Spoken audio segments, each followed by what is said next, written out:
Welcome to Pod of Ages, a League of Legends esports podcast for fans by fans about being a fan. I'm Cathy, also known as Textile on Twitter, and I'm joined by my lovely co-host Linda, who can be found on iCrystallization on Twitter. Today, we go back to the basics with an episode with just the two of us and no guests. Our first topic will be a status check on our teams. How are they doing? How are their leagues doing? And how depressed are we about KT Rolster? Our second topic will be on fan criticism, both in general and specifically in LCS with regard to 100 Thieves and Aframu. Finally, as always, we will end the episode with recommendations. So, Linda. Yay! We're gonna be depressed because esports is suffering.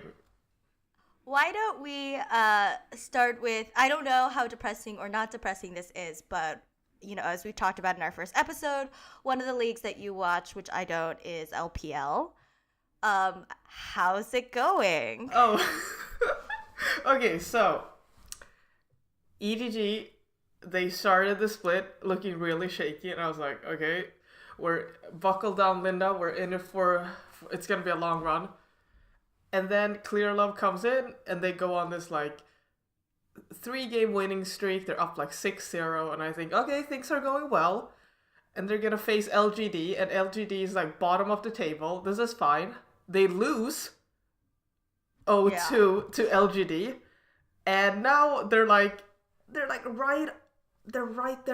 for playoffs, but they're also right on the line of like not making playoffs. And I'm just like sitting here in mild fear and pain as I watch it. So LPL still has 2 more weeks of games. So the last game is gonna be like when the LEC playoffs start, which is pretty insane. Yeah, it's a lot of, I mean, I don't know. I don't think they're necessarily playing more games, are they? I think it's just like their schedule, because there's so many teams, means that they still have 2 more weeks of games before they're done. Yeah, and it's like they all have best of 3s, which is just but then they also have, it's also the Lunar New Year, so everyone went on a 2-week break at the start of February, and then the schedule gets like pushed back. But still, it's so funny to see LEC like, oh, that's the end of LEC. Let's move on to playoffs. And the LPL is like, hey guys, we're still here.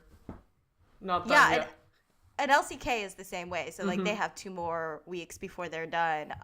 And so it's so funny because the LEC teams are already locked into playoffs and how they're going to go in. Meanwhile, in LPL, you know, I feel like you're still kind of sorting the top of the table, right, and the playoff teams, because, you know, for a while, Fun Plus Phoenix was our last remaining undefeated team. Oh yeah. And then they did like an 0-2 week, and everybody everywhere cried because we had no more undefeated teams left. And then we thought, oh well, I guess it's just gonna be Griffin, and then Griffin lost to Gen G of all teams. Of all teams. They couldn't lose to KT. They just had to like lose to Gen G. It's like, okay. Fine. Incredibly depressing. I see. So are you confident in EDG getting into playoffs? Like at this point, I don't even know what team I'm confident in. I'm not even sure I could be confident in Team Liquid. That's how I just feel like spring 2019 has been the esports gods telling me no. And I've just been like, yeah, I guess I deserve it. I had too many good things happen to me. Not really, actually, because last day was like, KT won. That was the only good thing that I had. Yeah, I was about to ask you what good things happened to you in 2018, because I think KT winning Summer was the only one. It was the only one, yeah. It's going great. Do you think... what is your general feeling? Because I know you watch almost all or a lot of the LPL games. Do they look good? Because this is something I want to talk about, is like how the leagues look. Because I have a lot of thoughts about some of the other leagues. But I mean, how does LPL look, just like in general? I think LPL has basically become this like everyone's beating everyone. So it's not like, I feel like there are these maybe top 5 teams, or maybe top 3, top 4 teams that are like, they are really good. But it's not like in the LCK where it's like, okay, these teams are the best, and then they're clearly better than everyone else. And in EDG's case, it's like, it's so annoying because they can be in that top 3 spot if they just stopped doing dumb things. Well, that's not gonna happen. Yeah, like the most frustrating part is like, they play so well in one game, and it's like, oh my god, this is amazing. How are they playing so well? And then in the next game, it's like they forgot how to play. I'm just like, is this the same team? Did you guys go backstage and you hit your head like simultaneously? What happened? And is that unusual for EDG? No, it's very on brand, but I'm still shocked by it. Maybe it's on me. Maybe I should have less expectations. So another thing that I think is kind of interesting, I mean, and this has been true in LPL, I think, for a while now, but the teams that are kind of at the top Sports, Fun Plus, and JD Gaming to some extent, and Bilibili is doing pretty well this year too. They're all newer. I mean, they're not like super new because I think they were around in 2018 as well. Yep. But if you look kind of at the bottom of the table, you're looking at the names I think everybody else is a lot more familiar with. LGD being one of them, like the most obvious, but then Vici and OMG, and even Invictus, like there's like it's interesting because I think the newer teams seem to be doing really well in the last 2 years. Yeah, and that's why it's I think it's gonna be really interesting when playoff comes around, because a lot of new teams in the LPL, there are those that do really well in the regular season, and then as soon as playoff starts, it's kind of like the veteran mentality and the best of 5s, and somehow in the end, when you look at like the final standings of playoffs, it's always the top veteran teams, like, oh, there's EDG and RNG, and oh look, there's IG or WE, things like that. Right. So it's definitely gonna be interesting. I think the only team actually I was gonna say I think the only team I trust in the LPL is IG, but I don't trust them because they lost to LGD. Actually, I don't trust any LPL team. I'm just gonna wait and see what happens.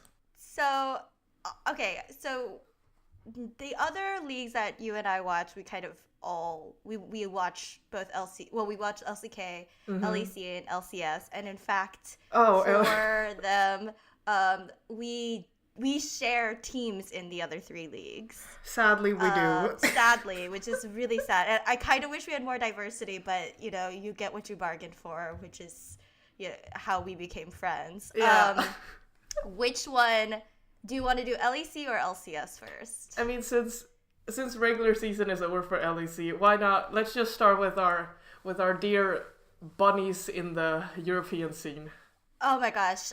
I am so sad, and I hate saying this, but like disappointed in how badly Misfits did in the second half of the spring split. And I know the first half of any spring split, it's always kind of a crapshoot, right? Like teams are really good, they fall off, maybe it's synergy from other teams, whatever, but like this is the second split in a row that Misfits has done this, and it's just so sad, thinking about how good they do at the beginning and then they just like fall off. And I'm no analyst, I'm not even like a silver analyst, I can't tell you why they're just like not doing good.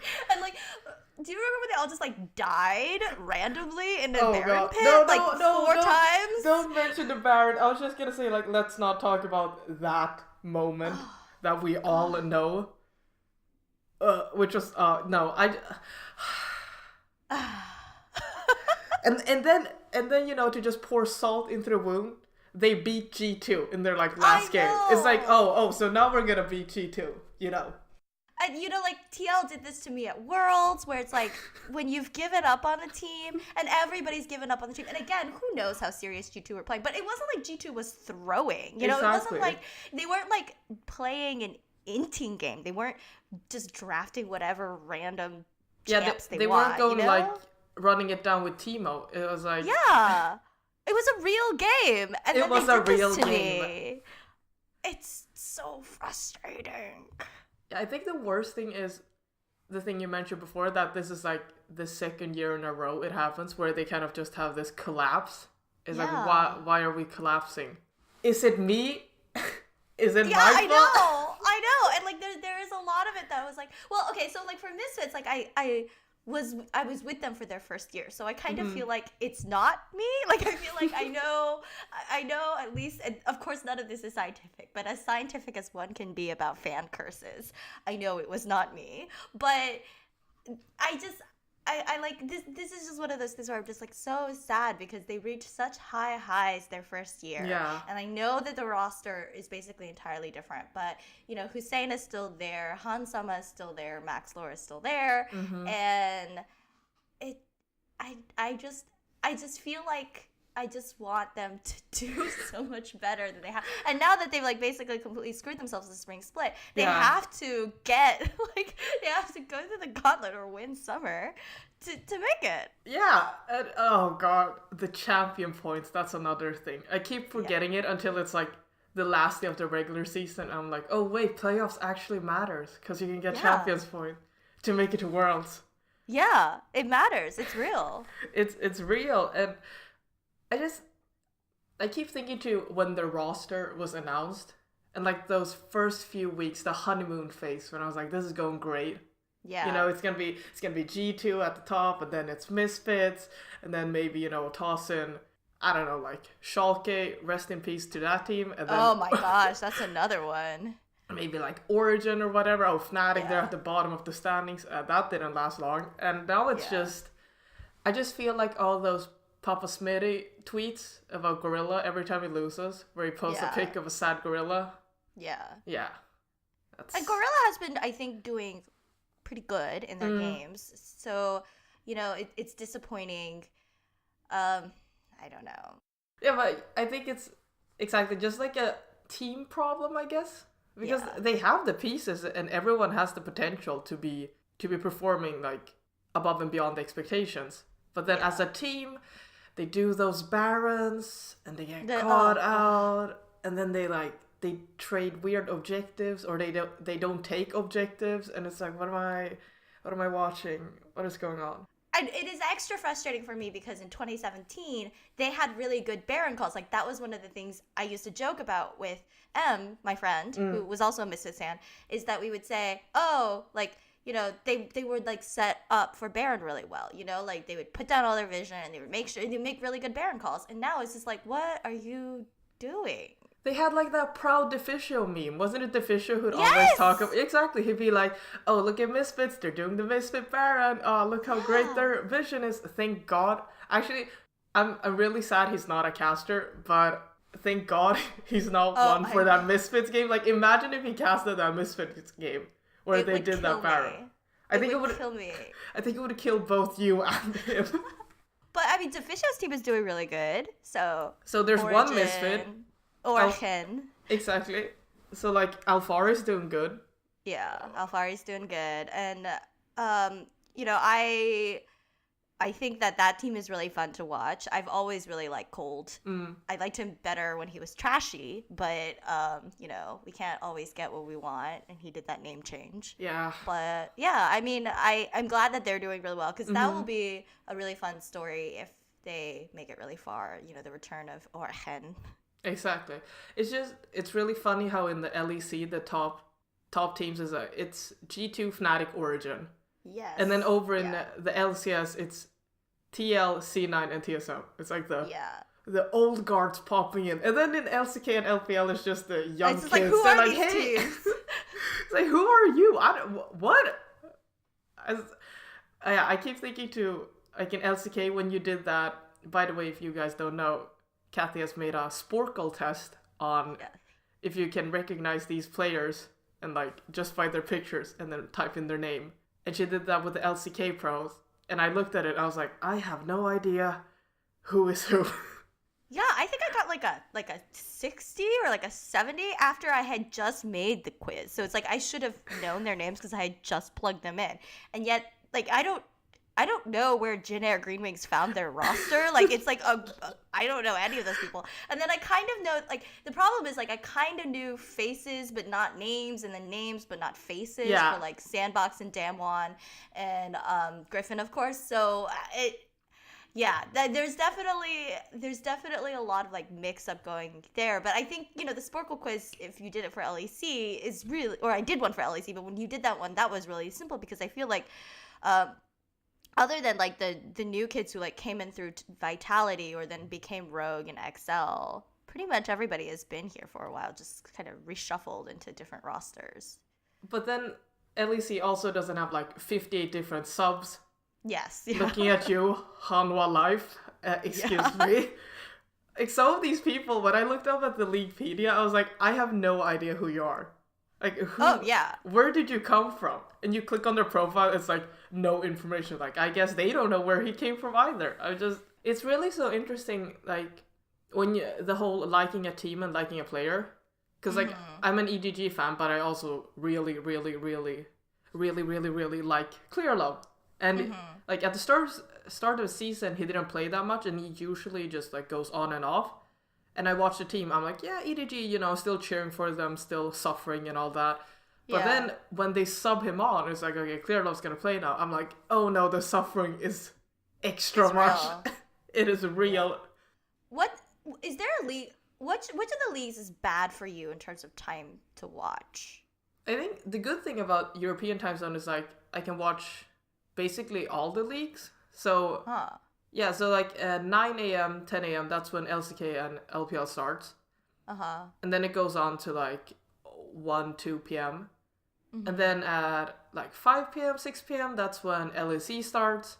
And then around, I guess LCS, because LCS sometimes tends to go to like 2 a.m., 3 a.m. But other than that, most of the games are like really good times. Okay. Well, then let me, because normally I would ask this question like, you know, if Clearlove retired, would you still wake up in the morning to watch him? But you don't have that issue. So I guess just more generally, like say Clearlove retired, would you still follow EDG? I'm just gonna like mentally prepare myself for that inevitable future. Got like whiplash when you asked that. But yeah, I mean, like I really like Clearlove, and he's kind of the reason why I'm such a huge fan of the LPL. Kind of like opened the doors for LPL. But I also really like EDG because like I like the players there, like Mako and Scout and everyone, and iBoy, my son, you know, I have to look after him, my 12-year-old son. Otherwise he's not gonna survive on his own. So I would still be a big fan of it, but I think there's always gonna feel like a bit of a loss, I guess, not just for EDG, but the scene as a whole when a big person retires. Yeah, no, I agree. So this year is the first year that you and I are cheering for the same LCS team because Jensen is now on Team Liquid. Yes, and how much will we suffer? You know, I think they are holding their head together better than I expected because last split, like the summer split in 2018, TL kind of had like the thing where they would like do really well, then they'd like do some stuff that you're just like, okay, and their excuse was like we're like experimenting for Worlds or like we're experimenting with different play styles, which is not to say that TL hasn't done that this year too. Impact on Yorick that one game, but I think they're doing well. Like I'm not saying that I think for sure they're going to win playoffs at the end, but I feel with relative confidence that I feel like we can expect to see them in St. Louis. I don't know. Is that a crazy thing to say? I feel like they're going to be 1 or 2. I hope we haven't cursed them or something. I know. But it just feels like, I don't know. Like, I think, I'm not saying that the other teams aren't strong, but they seem like they're fine. Yeah. Like, I can see what you mean by that because it does feel like TL kind of, they understand what's going on. Yeah. Like if they mess up, it's not like why are we messing up, but it's more like, oh, okay, we didn't set up vision properly, or oh, we didn't play to our power spikes, things like that. Yeah. And then I feel like majority of the people are very level-headed, At least, Impact, Xmitty, and Core JJ, they seem very, very calm. Yeah. Then you have Jensen, and he's like, I guess he can be demanding, but also he's not, like, toxic and things like that. And then you have Doublelift, and he baby rages a bit, but, it's Doublelift. It's gonna be fine in the end. Yeah, like, I think Jensen, his particular curse of never winning anything aside, has been, mechanically where we thought he would be, right? Which is good, which is very good. And then Doublelift always seems like he's able to perform, at least domestically. So, again, like, I'm not saying that I think TL is going to win. It's just, like, unlike when we were watching, say, like, G2 versus Fnatic in LEC, like, G2 is just, like, such an abundance of a lot that it, like, sometimes it works really well. And, like, when it works really well, it's just, like, amazing, you know? Like, it's, like, sparks fly, fireworks, like, that Fnatic game, that G2 versus Fnatic game. It was just, like, oh, man, it was, like, so much fun to watch. And, like, you could just see the sheer ability of these players to, like, do amazing things in that game. I don't get those same moments from TL, except for from Core JJ, who is just so good. And I will. Yeah. I'm going on the record, like, I didn't appreciate him when he was on Samsung/Gen.G. Now that he's in LCS, you're just like, wow. He's really good. He's, like, sent from the gods. Honestly, the things Core JJ do, I feel so bad for him because I know you talked about it, that Core JJ needs a Core JJ on the team. Yeah. Because it's like Mata last year, right? Exactly. You're like when Mata was like, I'm playing Tahm Kench because my players like to throw, and so I have to save them. And, like, that's how I feel about Core JJ. Like, he's on these champions, he's like, wait, and he just, like, reins them in. Like, he runs after, like, please stop. And then everyone runs away, and Doublelift, like, throws himself in front of 5 people and dies. And Core JJ is like, okay, alright. Let's just... But he doesn't blame anyone. It feels like Doublelift could probably die 8 times in a row, and Core JJ would be like, we'll get them next time, Peter. It's okay. Give him, like, a pat on the back. Like, you did nothing wrong. Yeah, I mean, that's basically what happened in the last game against Clutch. We're recording this on my Sunday morning, your Sunday evening. So we're we haven't yet had the second day of this LCS week. So the last game that TL just played was against Clutch. Doublelift was on Vayne, like, basically like killed himself multiple times. And then at the end, they had this post-game interview with Core and Double, and Core is just like, yeah, I'm really sorry I couldn't save my baby Doublelift. And it felt like a mother. That's basically their relationship. And it's so funny because if you compare it with Doublelift's previous support AD carry relationships, it's always been like, oh, Doublelift is this older brother who teases the younger brother and things like that kind of dynamic. And here's Core JJ, and he's like, he's just a mom. He's honestly a mom to him. It's so funny. And it's also different than his relationship with Chaucer, because I think with Chaucer, it was very much like, there was the whole he's in Doublelift's brain piloting him, and Doublelift himself has acknowledged this. Like, the man would just tell Doublelift what to do, and Doublelift would go and do it.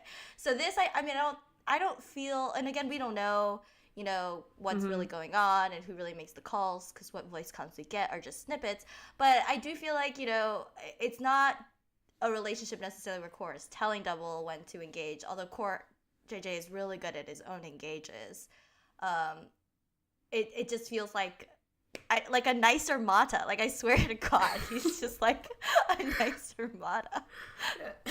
Yeah, I mean, that's actually a really good description. He is a nicer Mata. He listens. It's like Mata would do the same thing, but he'd be really mean about it. Yeah, he'd be passive aggressive. Like, oh, well, I told you not to engage, and look what happened. And Core JJ would just be like, let's just reset and try again. We can do this, guys. I believe in us. So, I don't know. Like, so you've, because of Jensen, have cheered for Cloud9 for a while. Mm-hmm. What does it feel like? Now it's like, it's a bit weird, because when Jensen was on Cloud9, I was like, I really like Cloud9 as a whole, because they also have likable players. And I also really like Licorice. I think he's a great guy. But now sometimes when I watch Cloud9 games, it's like, oh, there's Cloud9. And yeah, they're sneaky, there's licorice, I like those faces, I know who they are. But I guess like it doesn't have that special something, maybe. Like you kind of watch it and you're like, like I know these guys and they are familiar. Yeah, Yes. Interesting. Because they've been, I mean, Reaper and Sneaky have been there for like forever, it feels like. Even though I know it hasn't been that long, at least for Reaper, but I mean, Sneaky's been there for a while. But I guess I'm trying to think of a comparison, but I haven't watched LCS long enough to like think of what that comparison would be for me. If you were to like compare maybe to Golden Guardians, because like Ole's on Golden Guardians. Yeah. Or maybe Belter on FlyQuest. I guess like to me the difference is, and again, love you FlyQuest, love you Golden Guardians, but at the beginning of the split, I never really thought that either of the teams would be competing against TL for champion of the split, Like, okay. Like, I think it's easier for me because I maybe FlyQuest a little bit more. Like, they are competitive. I'm not saying that they're not competitive, but in my head, I kind of felt like, okay, well, it's going to be, like, when it comes down to the end of the day, it's going to be, like, TL versus somebody else, right? Yeah. And, so yeah, I mean, like, I do love FlyQuest and Golden Guardians a lot. I think Golden Guardians kind of put themselves a little bit in the hole in the beginning. But I really want them both to make playoffs. And with FlyQuest, it's actually a little bit more similar in FlyQuest because for a while I did follow TSM when Doublelift was on TSM. And so seeing Santorin there, he's a familiar face. He's been around for a really long time. And then, of course, Wild Turtle and Pole Belter are just, like, such great both players and people on the scene. So it's, like, hard not to cheer for them in the same way. And, like, I really, I think their whole brand is a lot of fun. But I don't know. Like, it is... because both of those brands, I think, haven't been around as long as C9 has... like, I think it's, like, the individuals in that case. Yeah.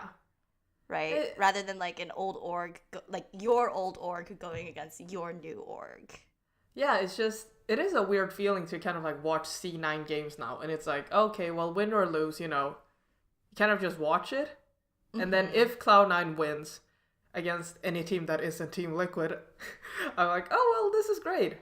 But it's not really the same feeling as seeing Team Liquid come back from a deficit or something and then beat another team and be like, oh, thank God that's over. Yeah. Yeah. Don't have to look at that anymore.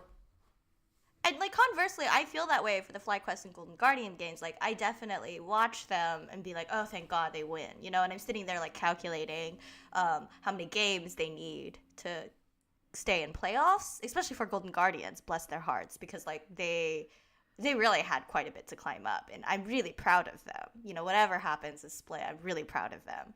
But, like, it's, like, that's not even, like, that loyalty, maybe it's just the power of Doublelift. Like, that loyalty is not divided. And the power of Doublelift, the power of Doublelift is very strong. Doublelift is, like, he could jump to any team and make that team his own. It's just so interesting. Yeah, I mean, like, I remember when Steve essentially borrowed Doublelift for that one bit where they were trying to avoid relegations. Oh, yeah. Or is it to avoid... No, it was to win the relegation matches, actually, on TL. And I went, like, from, like, 0 to 100 on TL at that moment. I was like, oh, man. Like, and of course, I already had, like, a soft spot for them because... they were not doing so hot, and my fondness for teams that are not doing so hot. But that just was like, that did it, and I was like, yes, I'm like following these games, like I'm so touched, like this is the power of TL. Yeah, it's because I remember when I started liking League, it was when Doublelift was on TSM, so I didn't know the CLG Doublelift. And I remember when I was like trying to check up information about Doublelift, I saw all these Reddit threads like, Doublelift transferring from CLG to TSM with like thousands of comments and people just saying, I could never imagine this. But since I'd never known the CLG Doublelift, it didn't really, like I couldn't really get it. But then when Doublelift switched to Team Liquid, I was like, okay, now I get it. Now I really get it. What about when Jensen's, you mean when what about when Jensen switched to TL though? Okay, I think when Jensen switched to TL, it was that off season was so weird because I kind of want to go back to that off season when Jensen swapping to TL was the biggest news and not, everything else. Like KT imploded their entire roster and Prey decided not to play anymore and Gorilla went to Europe, that kind of stuff. But I think Jensen was it was a huge surprise, but at the same time, I think because of all I don't know how to label it, but the drama with C9 benching Sneaky and Smoothie and Jensen at the start, and kind of the whole PR management, how they put out videos of when they told them oh, we're gonna bench you, and they were like, okay. I felt like it was kind of inevitable, even though they went to semifinals and did so well at Worlds. I thought that when it happened at first, I was really shocked, I can't believe this is happening, but then after a while it was it kind of set in. I was like, okay, I can see the signs. While in Doublelift and TSM's case, I always felt okay, TSM, even if they just throw aside the entire roster, they're gonna keep Bjergsen and Doublelift. But then they didn't. So that was really surprising. Yeah, I think it maybe a better comparison would be if either of us had been Fnatic fans and then having Caps. I think maybe that would have been a similar, a more comparable to CLG Doublelift going to TL. I mean, not Fnatic Caps going to G2. Not even being a fan of Fnatic, when those news came out that Perks was gonna swap to AD carry and Caps was gonna be the mid laner for G2, I was like, who's trolling? This can't be real. Yeah. Who's joking around? Unbelievable. It was unbelievable. And then it became a real thing. And it's working. So and it's working. Okay, so now on something that is not working. Okay, so LCK / we talk about how depressed we are about KT Rolster. It's been a long time coming. Good news is that there's still 4 matches left. And so we know for sure that Jin Green Wings is locked into the relegation rounds. Thank you, Jin. Thank you, Jin. I don't feel great about the matches we have left. They are, in case you don't know, it's Kingzone, another match against Jin Green Wings, Hanwha Life, and then Damwon Gaming. Well, I kind of want to say at least maybe we'll beat Jin, but I honestly don't know. Are we gonna have to sit through relegations with KT? Is this what life has come to?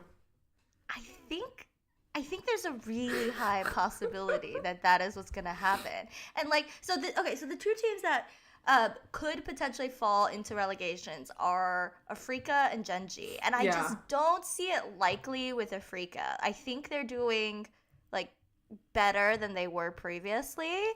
They 2-1'd Griffin. They lost. Who was it that was playing? No, it was Hanwha that was playing SKT this morning. But I just feel they've been doing. I mean, the one silly thing is that they lost to Jin Green Wings, giving Jin Green Wings their one match win, which means that I think Jin will not beat. I don't think a team has ever not won a single match, right? In LCK, I think that's the record. Yeah. I think even Smembu's Sonic Boom won once. And of course, Kongdu Monsters has also won once. They won against KT. Against KT Rolster! Back in the day. Anyway, the point being is, I think Afrika has been doing better. So I think we're really that this is going to sound terrible because, as you know, my baby Roach is on Genji. But I really think we're only looking at whether or not Genji can pull out a win against Damwon Gaming or Sandbox or Afrika, or whether or not KT can win. Yeah, KT winning that. Let's just put that on the 4, on the back burner. One. Oh my god. I think in Genji's case, it's because they looked so good against Griffin. It wasn't even funny how good they looked against them. It was they just won 2-0. They didn't even give them a chance. And I mean, sure, they lost to Kingzone, but I still feel like they've kind of figured themselves out a bit. Like, they kind of know what they're supposed to do, which is a lot better than what you can say for KT, because unless it's insta-lock Draven, we don't really know what to do. Oh, I know. I don't... And, like, we didn't insta-lock Draven, but we played Draven 3 games, right, against SKT? Or against Sandbox. Was it Sandbox that was the one? Yeah, and I think also against SKT. And also against... And the thing is, like, sometimes when we win, I think, oh, that's what we're supposed to look like. But it's never convincing. Like, I haven't really, like, had a game where I was like, oh, that's, like, really, you know, like proud, like, oh, this is what we're supposed to look like. It's just like when they win, I like see the shape of the team that I think was maybe made in the beginning. You know, like, I see kind of what we were going for. Yeah. But it's not like I see the actual structure of the team that we were hoping would be, at least not in relegations. I think when Score came back against Genji, the game that they won, and Smeb had that insane game with the Yorick and all that, and then Score got MVP and Smeb got MVP, and they had their little MVP interview. That was like, I felt like we were on the right track. Like, okay, Score's back, you know, the balance has been restored, everyone's on the same page, we can work through this. And then we didn't work through it.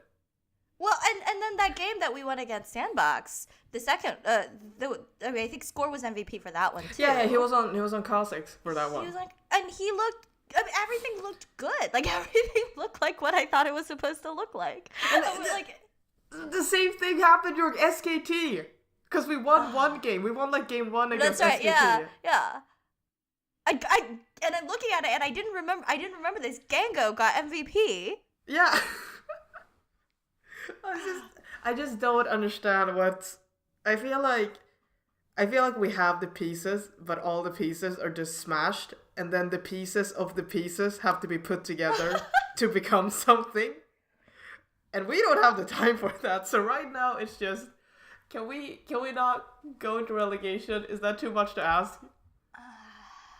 As somebody who's sat through relegations, it's weird, mostly because I don't know anything about the challenger teams. So, yeah, surprise, this episode is going to be not just about the LCK, but about Challengers Korea, because I don't know if you guys are following, but the number 1 team in Challengers Korea right now is, like, it's like Kakao, Ursu, Mickey, Fury, and I forget who is the support. So we've kind of got the band of Reject, no offense to them. And then we also have Kusan's team. And Kusan's team is second. Yeah. And it's weird.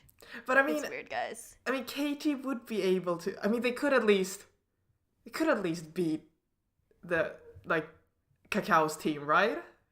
I don't know. And this is what I'm saying. Is like, am I really like? I feel like this is an unexpected thing about being a KT Rolster fan in 2019. Is I'm wondering whether or not I should watch Challengers Korea just to see how good they were, because last year spring 2018 when Griffin came up, I kind of felt like, because I was really sad because Conjure went down, but then I was like, but then in like retrospect, now that we know how 2018 played out, it's like, oh well, like no wonder. What were they gonna hope to accomplish? It was a little bit of a okay, Cathy, you idiot. Like, did you really think that you had a chance? It was against Griffin. It was Griffin, and then was it Damn? It was Damn. Weren't they called like Comic or something like that? Yeah, like they switched Team names. Battle. And they all kind of like made it up, and so now I'm kind of like, because then of course Kondu failed to get promoted again, but then it was Damwon who was Team Battle Comics at the time. Yeah. Or no, Sandbox was Team Battle Comics. Yes, Damwon has always been Damwon. So, exactly. So, and now looking at the standings, I'm like, okay, well, I don't feel like such a fool because, Kondu could never cut it with these people anyway, and so... It was a noble sacrifice. It was a noble sacrifice, but now I'm just like, surely, surely Ursu, Kakao, Mickey, Fury, and the support that I can't remember, the support? I can't remember. Wasn't it someone famous? Isn't it someone famous? Wait. We have to. Look it up. What are they called? Remember. Like Prince or something? Y'all are lucky that I can even remember those 4 people. APK Prince, right? That's their name. Okay, let's see. Yeah, it's APK Prince. It's Secret. Oh God. Okay. Secret I knew I was forgetting one of them. Yeah, I knew I was forgetting one of the ex-condos. Okay. Yeah, I mean, first of all, look, Secret, who I've watched a lot. He can be really good, but then he can also lose his mind, which is the history of, I feel like, all of the players on APK Prince. But also appears to be how KT Rolster 2019 wants to roll. But then again, BDD cannot lose to Mickey, okay? I will reject this reality if that happens. Because it's not gonna happen, because they're not gonna be in the relegation zone. But if it were to happen, there's I know Smeb hasn't had the best of games, but he's been very Ursu bad, but he's not been good. Yeah, but he's not a Bitcoin miner. Yeah, I don't hope he's a Bitcoin Has person. Ursu been good? I just don't know. Has he been good? For those who don't know, Ursu is the former Iksu who left to start Bitcoining, and then he came back because Bitcoin was, in fact, not a good idea. And I mean, when he was Iksu, he was solid, I'd say. Like, not standout. He had, personally, I feel like he had some standout games, but he was more of like the rock in the top lane, things like that. Yeah. And I don't know. Like, is Cacao gonna beat Score? What is this? No, is this like a throwback? I don't think Cacao is going to beat Score if we play Score. Oh yeah, if we play if we play Score. But again, like, you know, and he's like, I can't believe this is a real question I have right now. I don't know how good Fury and Secret are compared to Gango or Zenith and Snowflower. I'd say because I don't know if Smeb is gonna actually play. Like, and I mean this both in the spiritual sense and in the physical sense. And again, I love the man, but like, this has not been a good split for him. It's hard to watch. Like, he's had some performances where I was like, okay, that's fine. But then sometimes, even the synergy between him and Score doesn't seem to be that good. Nothing's working out in this team. It's really sad. I think that... Okay, I'm gonna try and do a power ranking with my tiny pea brain over here. So, again, for the relegation matches? For the relegation... No. Oh my God. Okay, go. Pitch the players against each other. So, Secret and Snowflower. So, APK Prince versus KT. But don't forget, there's also ES Sharks. Oh God, it's the Kusan team. ES Sharks. Jisoo, who I don't know, Catch, Kuzan, Light, and then the other Counter Monster support, Guger, or ex-Counter Monster support. Oh, okay. Well, I mean, Kusan... I'm not gonna think about them, okay? Okay, so back to APK Prince. Back to APK Prince. Alright, so Secret and Snowflower. I feel like, okay, you know Secret more than I do, but... Snowflower is better than Secret. Okay, Snowflower, good. Got that out of the way. Fury was on Suning Gaming in the past, in LPL, so I've seen some of his games. And he's a pretty solid laner, and just like an overall solid player, which is why I'm worried, because Gango so far has only played Draven. Yes. To mixed results, and Zenith has not played an AD carry in his AD carry role. Yeah, I know, and he also hasn't looked great not playing AD carries. So that's a bit of a we'll just throw that to the wind. Mickey and BDD. I mean, I feel like BDD. Everyone jokes like BDD is being elo held, so I feel like if BDD loses to Mickey, was he really elo held at the start of this thing? I don't think BDD is going to lose to Mickey, but that's also not how this game works.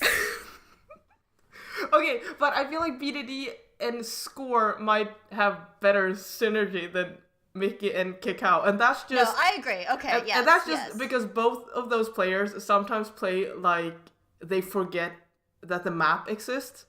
Yeah. No, I agree. Mickey is like very, like, when he was on TL, he would...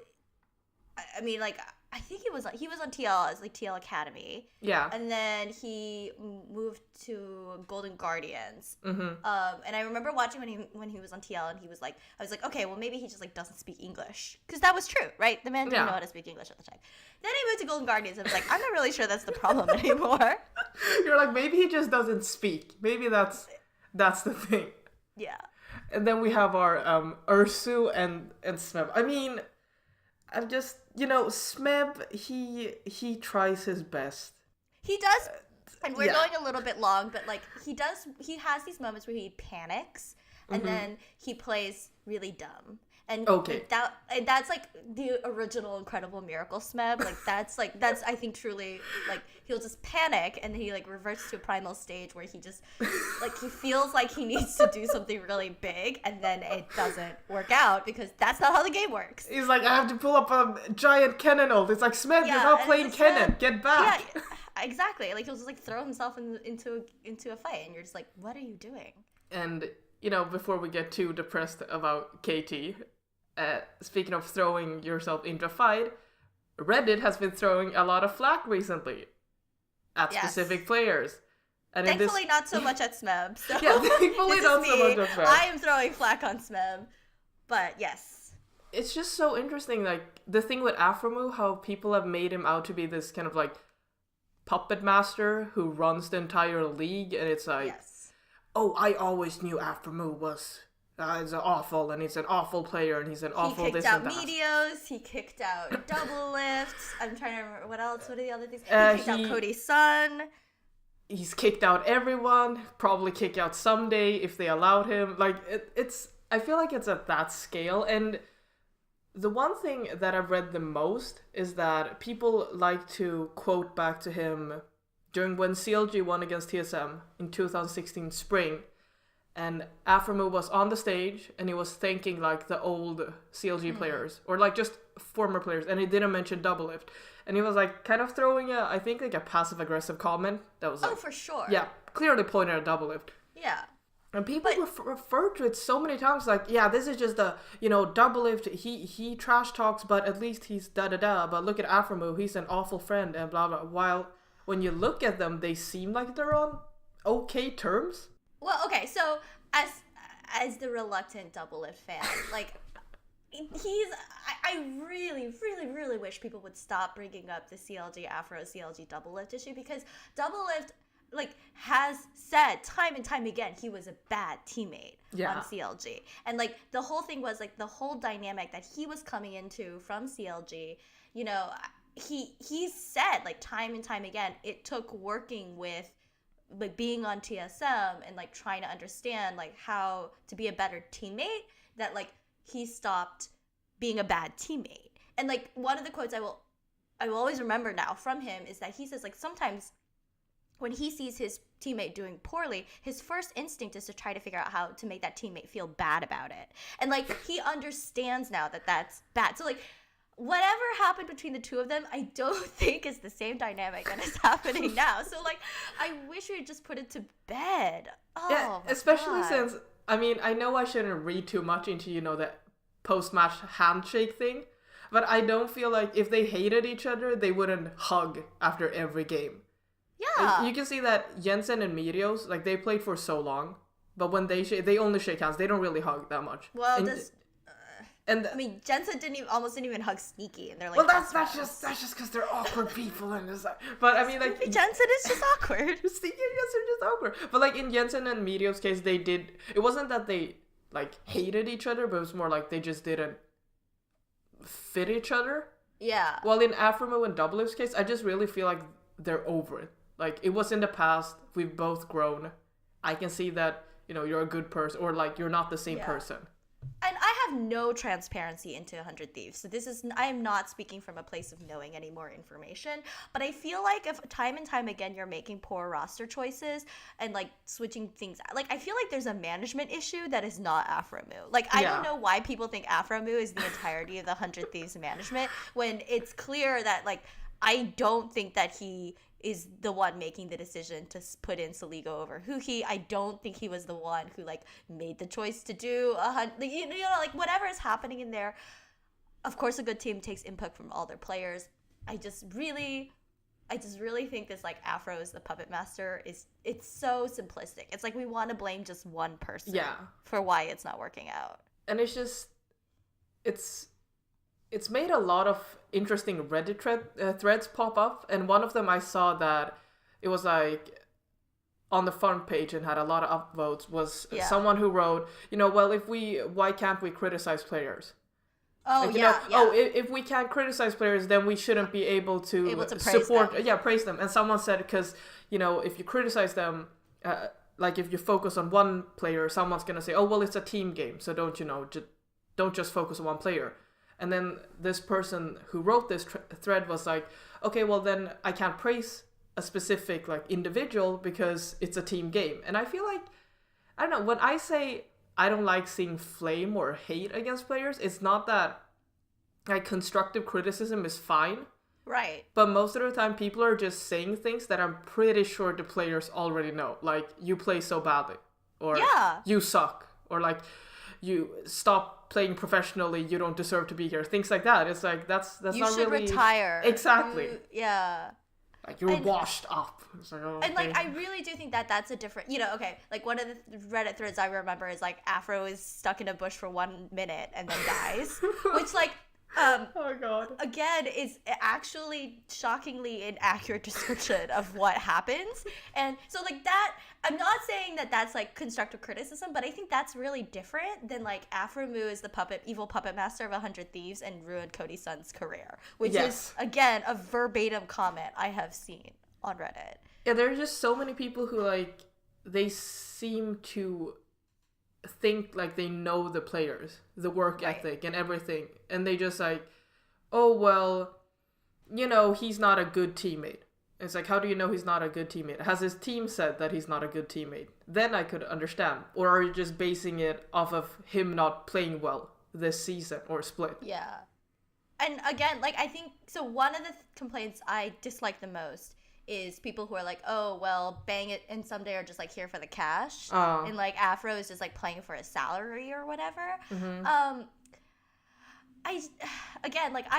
I don't know these players. So like, again, I guess that could be true. But the reality is, like, if you have put your life on hold so that you could travel to another country to spend almost all of your time indoors playing games, like, mm-hmm. It's not just like, there are better ways to make money than what they do.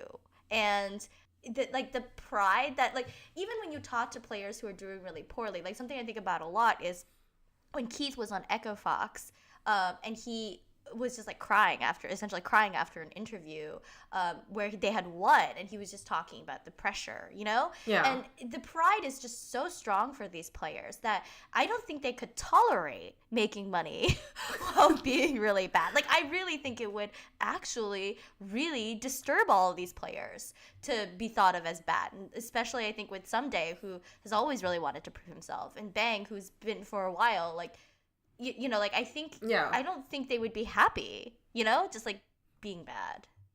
Yeah, it's just the whole, like, oh, they're just cashing out. Yeah. And then, like, even if they were just cashing out, I mean, it's not like they forced the team to sign them.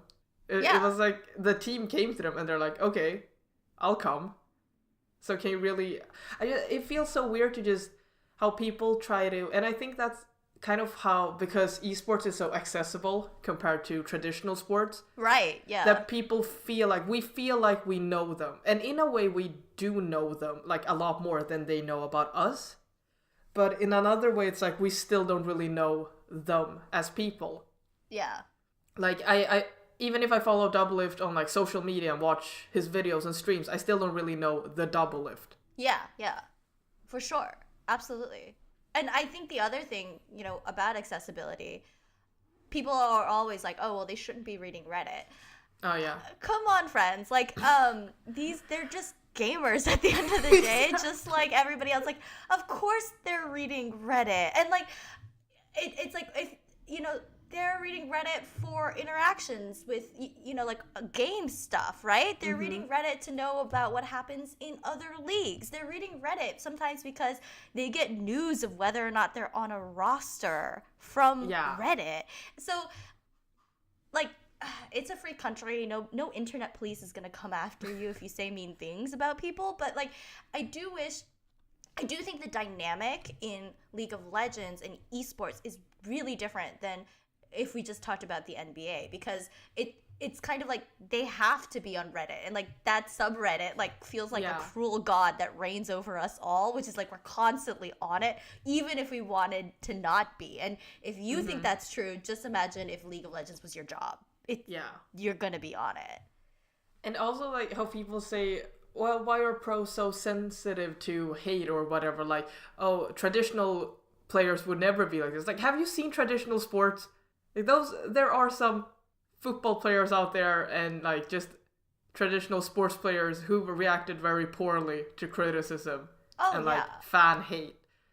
But the difference between them and esports players is that, you know, their job isn't, like if we take an example, Messi, his job isn't really to be online. His job is to be on the pitch, and he plays football and things like that. So he can distance himself from it, and then maybe he'll go online and see one or two negative comments, but he doesn't really have to tie himself down to his Instagram or Twitter or whatever, because that's not really part of his job or his circle. But for an esports player, it's like they are always connected online.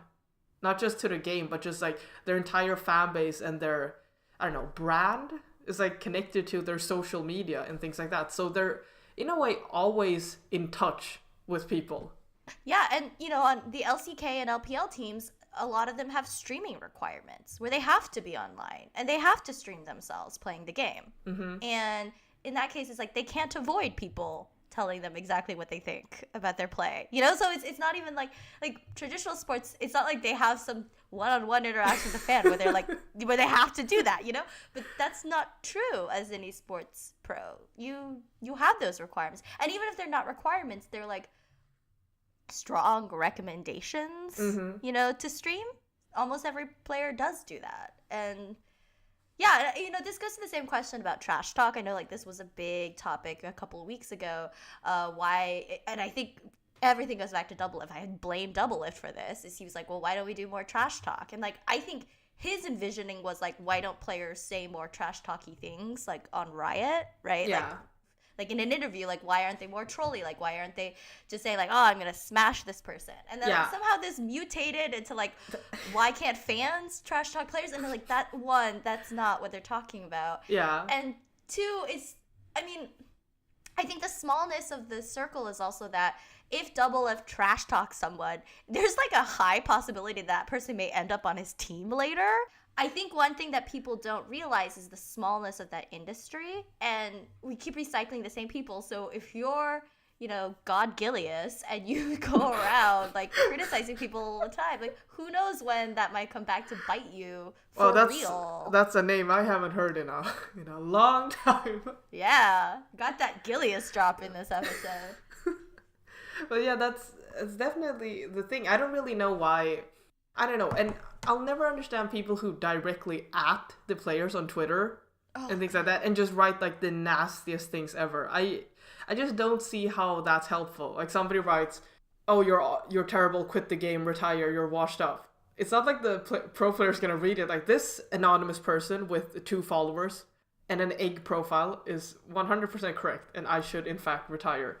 But I think it's because I guess it's the whole anonymity of like being an esports fan, that we know so much about them, but they will never really know that much about us because we can just hide behind our username or our Reddit name or whatever.